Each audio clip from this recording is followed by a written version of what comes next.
माननीय गृह मंत्री जी प्रस्ताव बिल के बारे में नहीं, बिल के बारे में बाद में साहब, इनने बहुत महत्वपूर्ण बात करी है, आपको मुझे अनुमति देनी चाहिए, ऐसा मेरा आपसे अनुग्रह है साहब।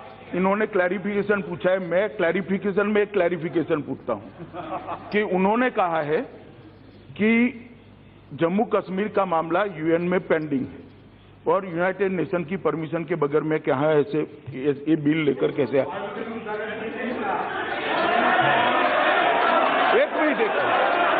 एक मिनट बैठ जाओ भाई।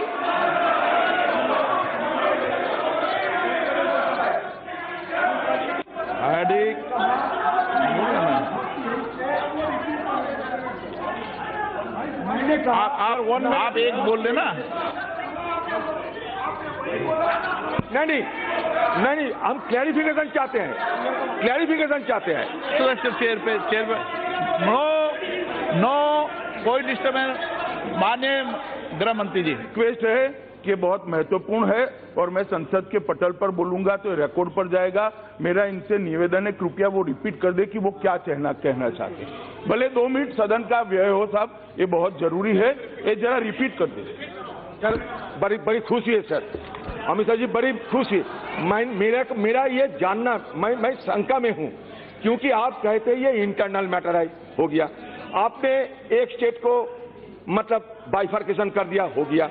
लेकिन नहीं, लेकिन मेरा कहना है कि 1948 में जहां यूनाइटेड नेशंस की मॉनिटरिंग हो रहे हैं वो क्या इंटरनल मामला है? नंबर 1। शिमला एग्रीमेंट, लाहौर समझौता हम लोग किए थे, वो क्या इंटरनल मामला थे? ये बायलैटरल।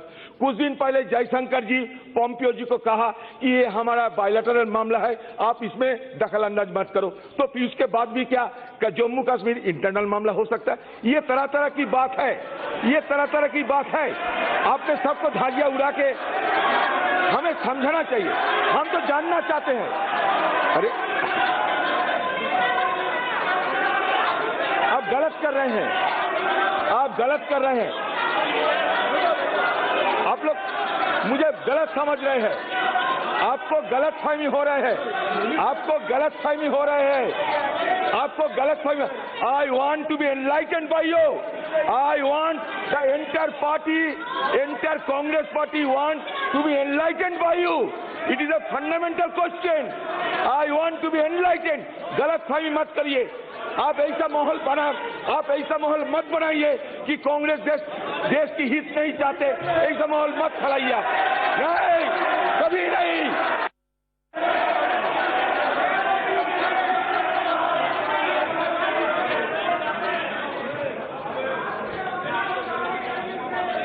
अध्यक्ष महोदय, आपको जब पूरा बोलने का मौका दिया है तो गृह मंत्री जी की आप पूरी बात सुने। मैं माननीय सत्ता पक्ष के सदस्य को हूं, आप किसी को गृह मंत्री नहीं बनाया है, आप बीच में जवाब मत दीजिए। आप भी माननीय गृह मंत्री जी की पूरी बात सुनिए। जब आपको मैंने मौका दिया है तो जवाब भी पूरा सुनना पड़ेगा। माननीय गृह मंत्री जी। सभापति महोदय, मैं आपको मौका दूंगा, आप बैठ जाए, पहले आप बैठ जाए, बीच में नहीं, आपको मौका दूंगा। माननीय सदस्य प्लीज विराजे। सभापति महोदय, कांग्रेस के सदन नेता ने एक मामला उठाया कि मैं जो बिल और संकल्प लेकर आया हूं इसके लिए सदन क्या अधिकृत है या नहीं। ये मामला 1948 में यूएन में पहुंचाया गया था, कश्मीर का विलय, और इसके बाद की भूतपूर्व प्रधानमंत्री इंदिरा जी ने जो पाकिस्तान के साथ शिमला करार किया, इसका भी जिक्र किया। और उन्होंने एक तरीके से एक गृह की कॉम्पिटेंसी पर सवाल उठाया है कि ये गृह ये विधेयक को चर्चा के लिए हाथ में ले सकता है या नहीं ले सकता है। मैं इसका जवाब देना इसलिए चाहता हूं कि सिर्फ पॉलिटिकल चीज नहीं है अध्यक्ष महोदय, ये कानूनी है और इसके रिपल्केशन आने वाले दिनों में संवैधानिक रूप से, कानूनी रूप से भी पड़ सकते हैं। इसलिए मैं इसको बहुत स्पष्ट करना चाहता हूं। सबसे पहले मैं स्पष्ट करना चाहता हूं कि जम्मू और कश्मीर भारत का अंग है, अभिन्न अंग है, इसके बारे में कोई कानूनी या संवैधानिक विवाद नहीं है। इसकी स्पष्टता अध्यक्ष महोदय, भारत के संविधान और जम्मू कश्मीर का जो संविधान बना था उस वक्त, ये दोनों संविधान में बहुत क्लैरिटी के साथ की है। जम्मू कश्मीर ने भी इसको स्वीकार किया है कि वो भारत का अभिन्न अंग है। जम्मू कश्मीर भारत के संविधान में अनुच्छेद 300 से 370 एक सी में the provision of article 1 end of this article shall apply in relation of to that state, मतलब जम्मू कश्मीर को आर्टिकल 1 के सारे प्रोविजन अप्लाई करते हैं। अनुच्छेद 1 में क्या है? India that is Bharat shall be A union of state. Bharat एक सभी राज्यों का संघ है और इसके अंदर भारत की सीमाओं की व्याख्या करते हुए राज्यों का लिस्ट दिया है।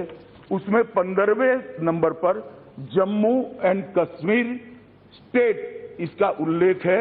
इससे प्रस्तावित होता है कि ये जम्मू और कश्मीर भारत का अभिन्न अंग है और इसके लिए कानून बनाने के लिए ये संसद, हमारी सबसे बड़ी पंचायत, पूर्णतः कॉम्पिटेंट। सभापति महोदय, जम्मू कश्मीर के संविधान में भी इसकी स्पष्टता है। The state of Jammu Kashmir is and shall be an integral part of the union of India. ये जम्मू कश्मीर के संविधान ने भी स्पष्टता के साथ स्वीकार किया है। इसलिए जहां तक जम्मू एंड कश्मीर का सवाल है, हमें कोई भी कानून बनाने के लिए या कोई भी संकल्प लेकर आने के लिए कोई नहीं रोक सकता।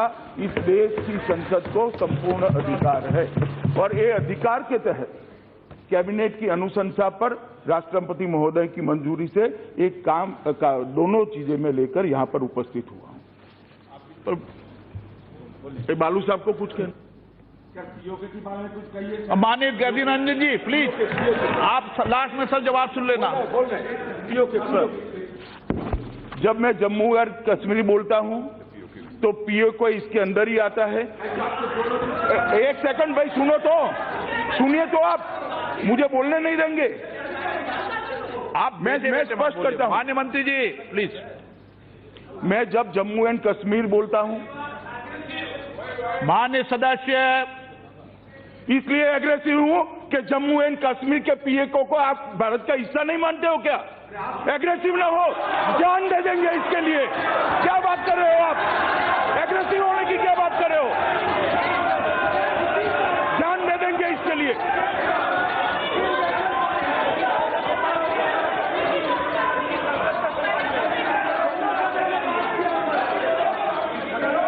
सभापति महोदय, मैं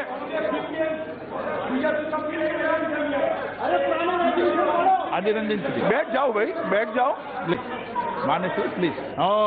सभापति महोदय, माननीय प्लीज प्लीज, आपको मैंने इजाजत नहीं दी है, प्लीज बैठ जाइए। माननीय गृह मंत्री जी के अलावा कोई सदस्य नहीं बोलेगा। महोदय, मैं ये बात रिकॉर्ड पर रखना चाहता हूं कि जब मैं सदन में जब जम्मू एंड कश्मीर राज्य बोला हूं, तब पाक ऑक्यूपाई कश्मीर और अक्साई चीन दोनों इसका हिस्सा है। ये बात को और हमारे संविधान ने जम्मू कश्मीर की जो सीमाएं तय करी है और जम्मू कश्मीर के संविधान ने जम्मू कश्मीर की जो सीमाएं तय की है, उसके अंदर पाक ऑक्यूपाई कश्मीर और अक्साई चीन दोनों समाहित है।